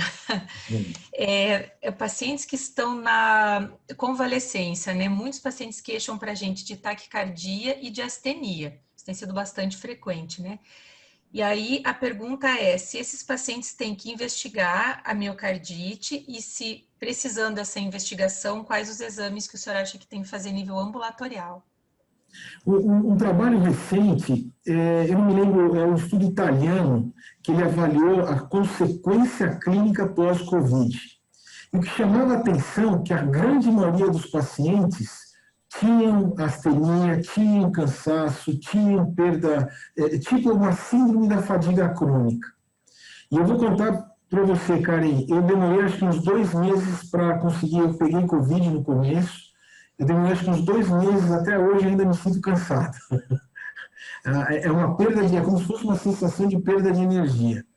É lógico, se tiver outros comemorativos, sempre a gente tem que afastar miocardite e tal. Mas a presença desses comemorativos, acho que era só 15 ou 20% que se ficavam totalmente assintomáticos, sem nenhum sintoma, anosmia, fadiga crônica, palpitação, mal-estar. Mas presença de palpitação, taquicardia inapropriada, a despeito de febre, cansaço exagerado, sempre é uma das pistas para a gente pensar em miocardite. Mas eu acho que essa fadiga crônica é muito prevalente e pode ser a principal causa nesses casos. E isso os pacientes queixam muito mesmo, né? Ficam várias semanas, né? E aí a gente fica um pouco confuso, né? O que vai fazer? Na verdade, não tem nada específico, né? Mas esperar. Agora eu vou te dar uma folga. Então agora eu vou para o doutor Augusto. Uma pergunta bem interessante aqui é aqueles pacientes que vão para intubação orotraqueal, né, e que evoluem com fraqueza generalizada, né, que vários pacientes têm isso. Como que a gente diferencia essa fraqueza do efeito de bloqueadores neuromusculares, né? Quando que a gente consegue pensar que seria do vírus ou eventualmente até um Guillain-Barré mesmo? Como que a gente pode pensar isso? Então, porque, na verdade, as alterações funcionais, elas se tornam alterações anatômicas, né? Ou seja, quando você bloqueia a junção neural, você vai, dependendo do tempo que você usa isso, você deaferenta mesmo, né? Só que isso acaba causando uma deaferentação e com atrofia muscular, né? E você não tem um comprometimento primariamente nervoso. Então, você tem aí 2 componentes. Uma que é a neuropatia do doente crítico, outro que é a atrofia por deaferentação pelo uso do curário prolongado, e aí você pode ter um quadro de polirradiculoneurite. A polirradículo tem características próprias, assim, ou seja, ela é muito mais expressiva, tem aquela característica da caldo cranial, muito característica porque assim, uma é polineuropatia, outra é uma polirradiculoneurite, e a outra é uma atrofia por deaferentação da junção mioneural, né? Então, na verdade, a eletromiografia, por exemplo, faz uma diferenciação razoavelmente boa do que é uma atrofia primariamente muscular, do que é uma atrofia primariamente neurogênica, né? Do nervo deaferentando e do bloqueio da junção mioneural. Já a doença, a neuropatia do doente crítico para o Guillain-Barré, dependendo da gravidade do quadro, ela pode ser bastante convergente. Mas aí depende do histórico da evolução do paciente, né? Ou seja, o Guillain-Barré ele tem um curso que é muito mais agudo ou subagudo. A neuropatia do doente crítico está relacionada a uma interação muito prolongada. O paciente fica muito tempo entubado e que não foi entubado por uma fraqueza muscular primária, ou seja, foi entubado e depois enfraqueceu. Enquanto que o Guillain-Barré, ele geralmente é entubado pela fraqueza muscular. Então, na verdade, o histórico, a evolução e o teste neurofisiológico não costumam dar muito problema para você diferenciar uma coisa da outra. Entendi. Uma pergunta aqui, se aqueles pacientes que usaram corticoide, se o senhor observa menos alterações neurológicas? Os pacientes que foram graves, imagino que deva estar... A pessoa não escreveu assim, mas eu penso que sim. Imagino que sim. Não tem isso, né? A gente não sabe. A gente imagina que a toxicidade inflamatória também seja agressiva para o sistema nervoso central. Assim, a gente tem diferenciado a complicação neurológica mais ou menos 2 grandes grupos. Uma, a toxicidade sistêmica com comprometimento do sistema nervoso central e o comprometimento do sistema nervoso central de uma maneira mais setorial. Um paciente grave costuma ter uma quebra de barreira, com um quadro inflamatório e mesmo o comprometimento tóxico metabólico que está relacionado ao quadro inflamatório. Então, em conceito, o paciente que tem menos inflamação, ele vai ter um comprometimento menor do sistema nervoso central. Mas não existe isso. Assim, não tem nenhum paper que diga que há um efeito protetivo do anti-inflamatório para o desfecho neurológico. Conceitualmente, sim, mas clinicamente não. Outra pergunta aqui, que estão perguntando assim, se o senhor tem observado que pacientes mais leves, quadros mais leves, têm mais anosmia do que quadros mais graves. A gente vê, a gente não tem um universo de todos os pacientes que têm a evolução clínica, né? A gente tem a impressão de que os quadros neurológicos têm mais anosmia, mas a gente vê os quadros neurológicos. Então, a gente, na verdade, tem um bias. Então, não existe essa correlação entre a anosmia com o desfecho da gravidade do quadro neurológico.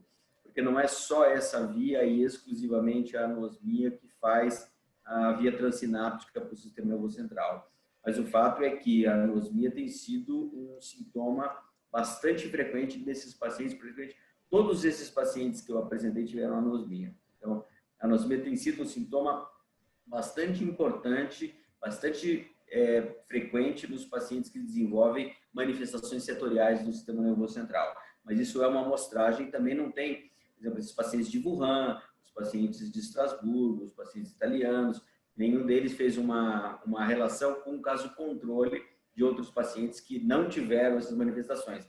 As descrições são todas séries de casos, não houve uma descrição de caso controle desses pacientes. Talvez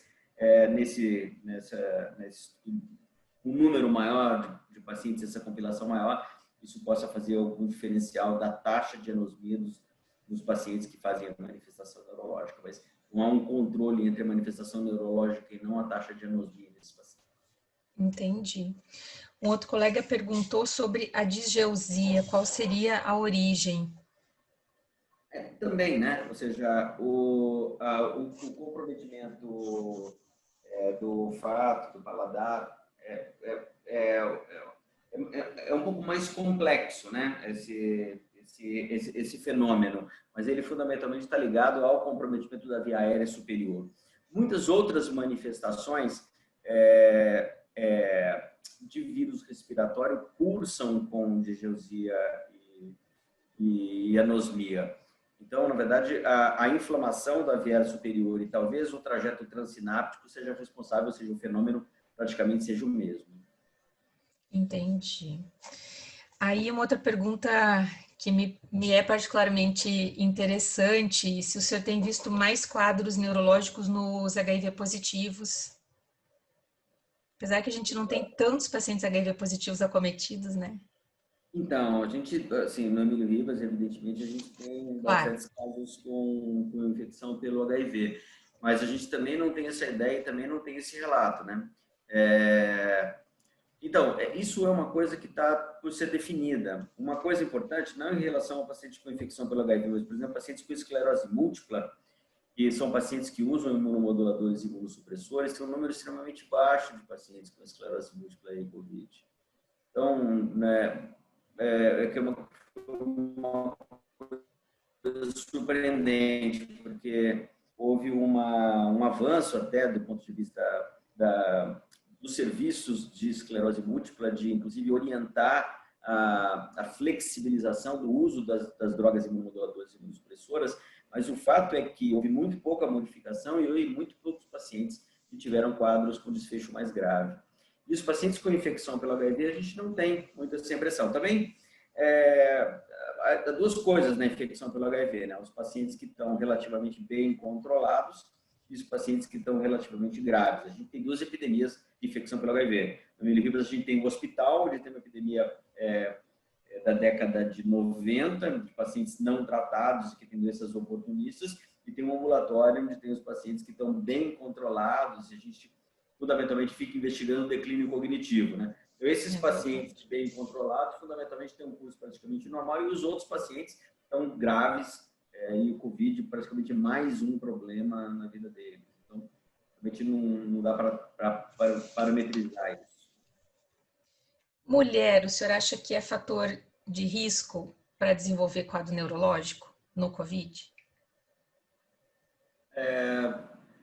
Não vejo porquê. Assim, algumas doenças virais, como, por exemplo, paraplegia espástica tropical, existe uma prevalência muito grande.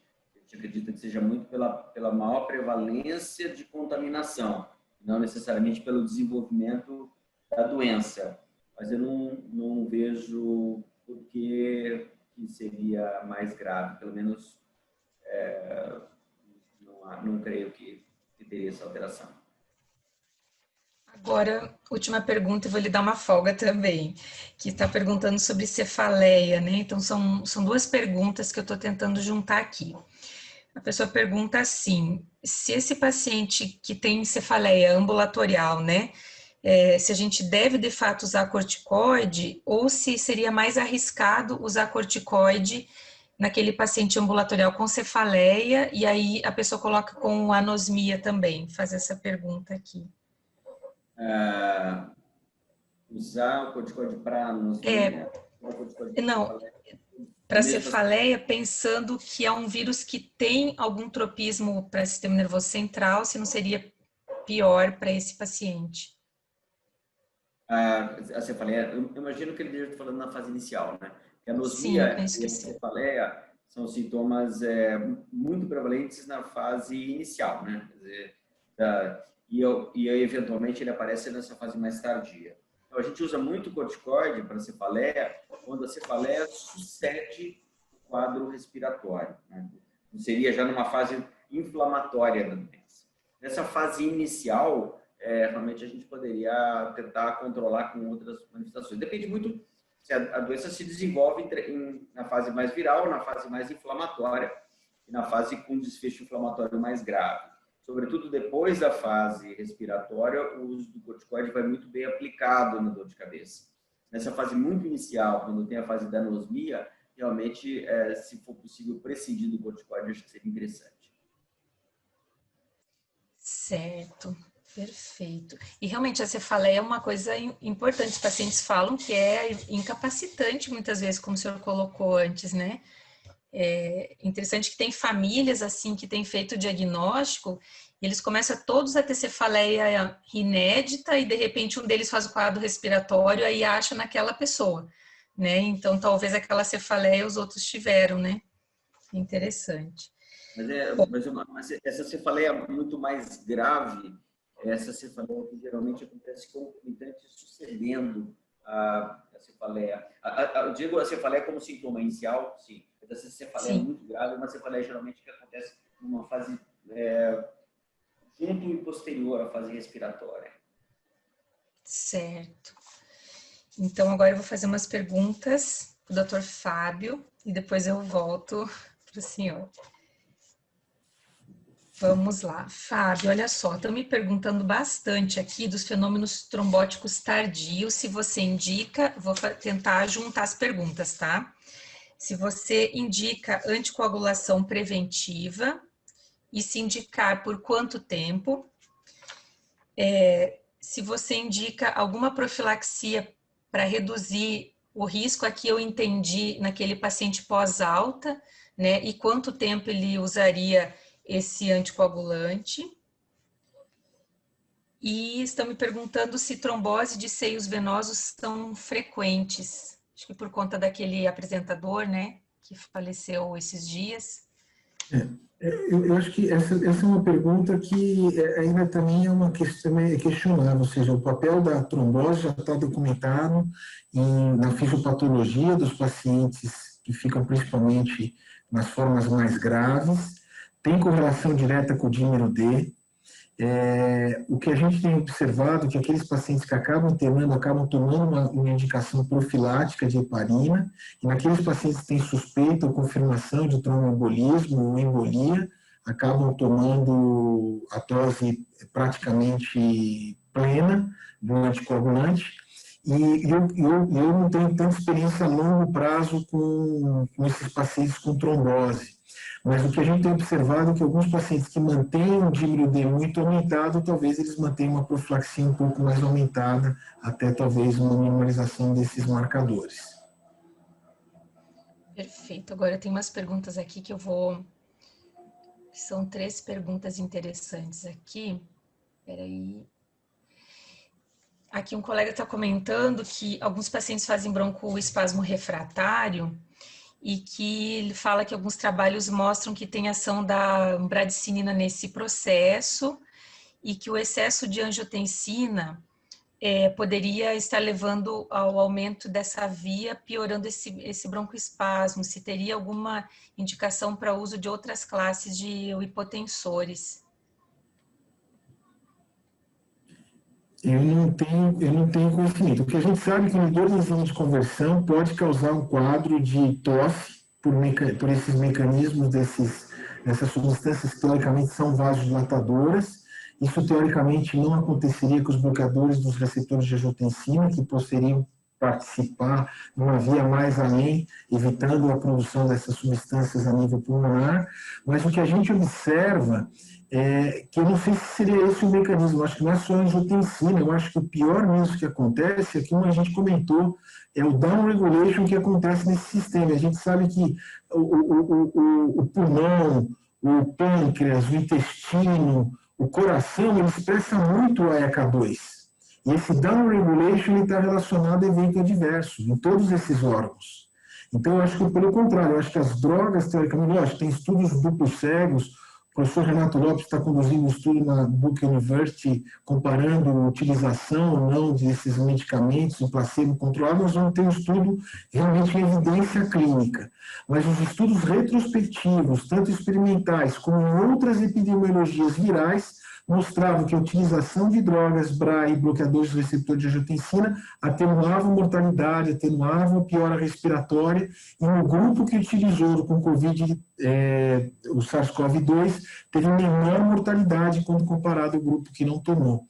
Agora, teoricamente, se essas drogas vão piorar o quadro respiratório, eu acho que dificilmente. A gente utiliza muito essas drogas de insuficiência cardíaca, e a gente não vê uma piora nesses pacientes do ponto de vista respiratório. Pelo contrário, existe, teoricamente, uma atenuação da ação da angiotensina a nível até pulmonar. Perfeito.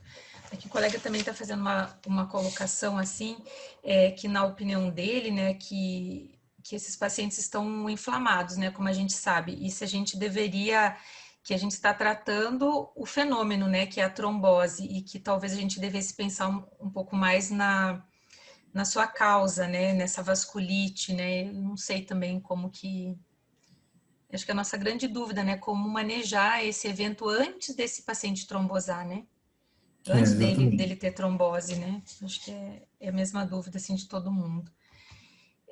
Uma outra pergunta aqui, deixa eu colocar, que a colega coloca sobre a fadiga crônica, né, que alguns estudos mostram hipocortisolismo, né, e ela comenta aqui que eles estão estudando isso, que talvez possa de fato acontecer no SARS-CoV-2. Eu acho que sim, tem alguma coisa que vai ser descoberto, porque os pacientes, como o senhor mesmo falou, ficam com uma fadiga muito significativa, né? Depois aqui. Uhum. E a outra pergunta, mas o senhor até já respondeu, né? É pacientes que têm dímeros D relevado, né? Qual seria o melhor anticoagulante a ser utilizado? Respondeu não sobre o melhor, né? Esse que é o grande problema, que é tudo off-label, então não tem uma coisa baseada em evidência. Então, o que a gente vê é muitas vezes experiência de grupos, mas infelizmente ainda a gente não tem uma coisa baseada em evidência. Qual seria o melhor anticoagulante? Seria os NOACs, ou seria o varfarina? Em qual momento? A heparina no tempo maior? Então, isso infelizmente é tudo off-label ainda. Perfeito. Tem mais uma aqui, que agora... Doutora Karen, Augusto, vamos dar uma finalizada aí. É a última que eu estou pensando aqui, deixa eu achar ela. Tá animada aí, tá indo bem, tá ótimo. Um monte de coisa aqui. Mas era uma pergunta, agora eu me perdi aonde ela está, mas eu fiz umas anotações dela aqui, que a depressão do sistema dopaminérgico pelos receptores AC2, se teria alguma droga que se pudesse utilizar para que melhorasse o nível de consciência desses pacientes quando tem algum quadro neurológico mais grave. Só não estou achando a pergunta completa aqui. Seria para o doutor Augusto. Então, isso acontece... Cadê ele? Tá aqui. Oi. Não tinha... A questão do comprometimento dopaminérgico, né? Tem relatos, inclusive a gente tem pacientes com parkinsonismo, tanto com piora do parkinsonismo quanto por comprometimento primário, assim, pacientes sem parkinsonismo que desenvolvem parkinsonismo. E realmente esse circuito córtico-tálamo-cortical é um circuito que depende muito do circuito dopaminérgico. Então a gente muitas vezes usa, e como usa até em várias outras encefalopatias, inclusive para desautonomia, muitas vezes a gente usa drogas que são agonistas dopaminérgicos, como por exemplo a amantadina, já foi usada como antiviral e tal. É uma possibilidade, sim, usar medicações que podem atuar no circuito dopaminérgico para melhorar o nível de consciência. Isso é uma coisa que a gente usa, né? Principalmente agonistas dopaminérgicos, não a dopamina sintética. Então, essas são as perguntas que eu pensei. Obrigada, doutor Fábio, doutor Augusto. Edu, queria aproveitar que a gente está encerrando essa live. Queria agradecer a você, Karen, pela mediação. Queria agradecer a presença do Augusto e agradecer ao Vidal também, o José Vidal, que fez o convite, a aproximação. E queria agradecer especialmente ao Fábio, que atendeu aí o nosso convite de estar aqui com a gente. Não, eu que agradeço. Seu grande conhecimento. Queria agradecer especialmente ao Edu, que tem sido aí um presidente extremamente parceiro, tem dado voz a todas as iniciativas científicas, e agradecer a todos que acompanharam. Hoje a gente fecha esse ciclo Covid, semana que vem a terça continua com outros temas indiretamente ligados à Covid também, mas um pouco mais afeitos à nossa especialidade. Então, convidar todos para participar aí e deixar um grande abraço para todo mundo, especial aí ao Augusto, ao Fábio e à Karen, e o Randolph, que ficou lá na retaguarda, no backstage, fazendo que a gente pudesse estar aqui todos juntos, ao Márcio também, a dona Nancy, enfim, a Medellín Comunicação, a todos que fizeram esse sucesso aqui dessa realização e todos que participaram. Obrigado, viu, Edu? Agradeço, obrigado, foi um prazer. Gente. Obrigado, Fábio, Augusto. Eu acho que essa live foi excelente, né? Muito obrigado aí por vocês estarem com a gente. E mostra, né, uma coisa que para nós, como infectologistas, a importância do acompanhamento pós-Covid, né? Que é uma coisa que muitas vezes o paciente se curava, tinha alta, a gente se sentia bem no começo, aqueles quadros, mas mostra a importância de ter ambulatórios específicos, de manter um acompanhamento para ver, inclusive, alterações secundárias, né? Isso realmente eu acho que é que falta, talvez, é a gente definir protocolos para isso, né? De exames, ter um norte aí, que não seja exagerado de um lado, mas, ao mesmo tempo, que dê resposta às principais questões clínicas das complicações. Eu acho que a apresentação de vocês deixou muito claro isso, né? A importância da gente ter esse acompanhamento posterior da alta desses pacientes. Quanto tempo? Talvez só pelo quadro clínico, mas a gente vai precisar ter uma avaliação melhor disso no futuro.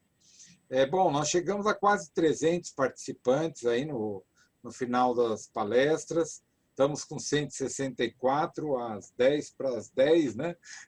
Fantástico aí a participação do pessoal. Obrigado a todos vocês, obrigado, Evaldo, Karen, pela coordenação, Augusto e Fábio.